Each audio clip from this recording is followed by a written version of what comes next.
Mãe, conta aquela história do boneco que se transformava. Daquele que não tinha nome e que não sabia encaixar os seus pensamentos próprios? Aquele que você fez no Cosmo Depósito? Nossa, quantas histórias surgiram por lá! Quantas vezes lemos, fizemos piquenique, sonhamos juntos. E você adorava criar com objetos reciclados, lembra? Até que um dia criou seu próprio personagem. Mas você deu um prazo para ele viver com a gente. Era para não virar bagunça, né? Lembra, se não tivesse uma utilidade, tinham 4 meses para ficar lá. Eles iam para os briques, para os bazares, para os brechós. E você não gostava, né? O lema era aprender para Ser, saber e agir.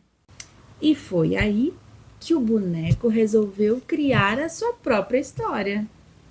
Primeiro, ele foi até as estrelas para tentar entender quem seriam seus mestres nessa descoberta.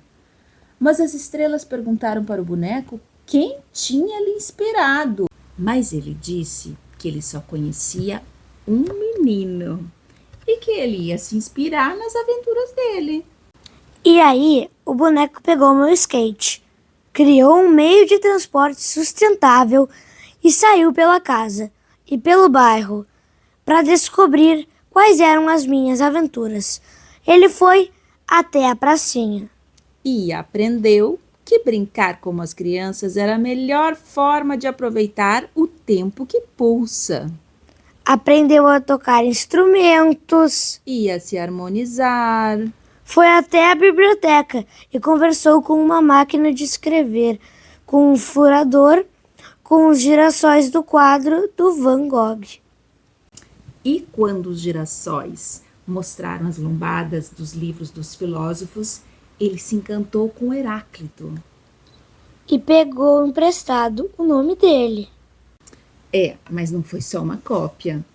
Ele aprendeu a admirar aquilo que no fundo já existia dentro dele. E depois de tanta conversa, ele até foi parar na cozinha. Acho que lá sempre foi nosso lugar preferido da casa, né, filho?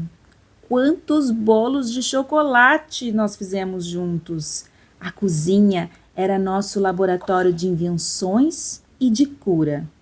Bem sabia o avental da vovó que era o lugar que guardava os nossos segredos de família.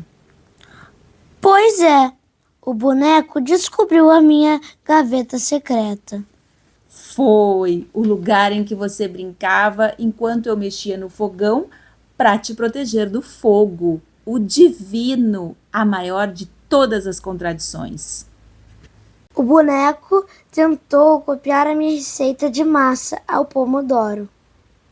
E aí ele teve que ir até o jardim para buscar o manjericão.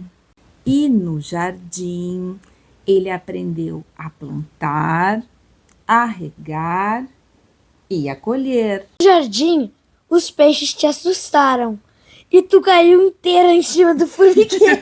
Foi, mas isso era bastidores, não fazia parte do livro, né? Foi engraçado.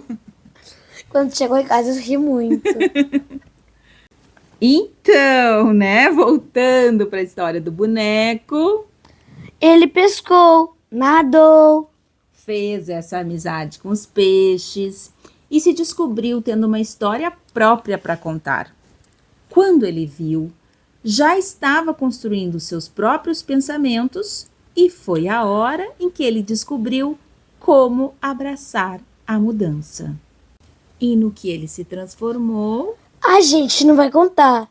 Cada um tem que descobrir pelo seu próprio caminho. Nós continuamos trilhando o nosso.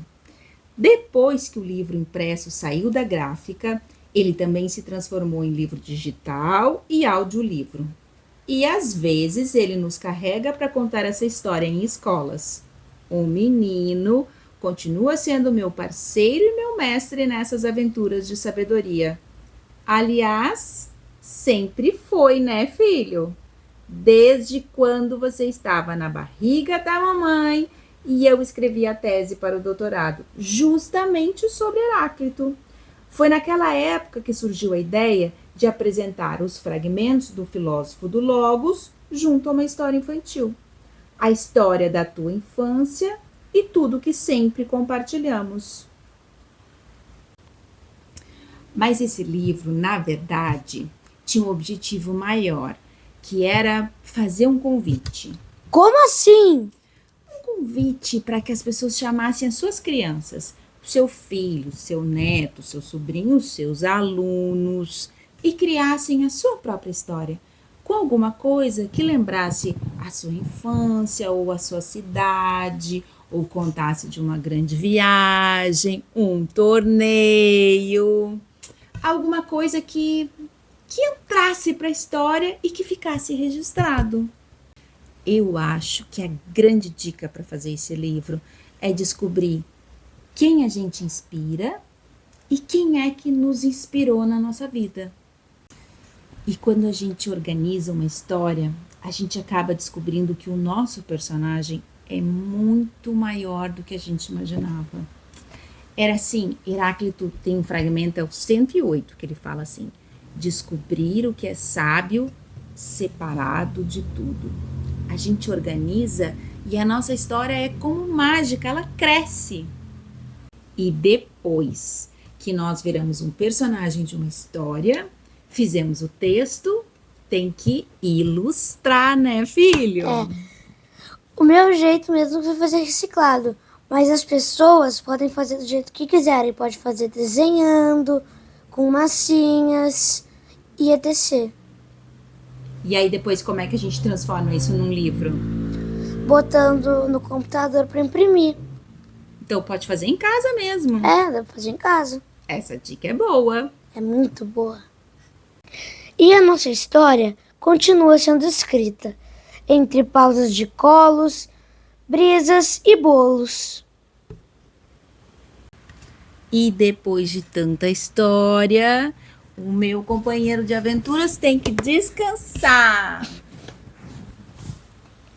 Boa noite. Te amo, filho. Também. Te amo!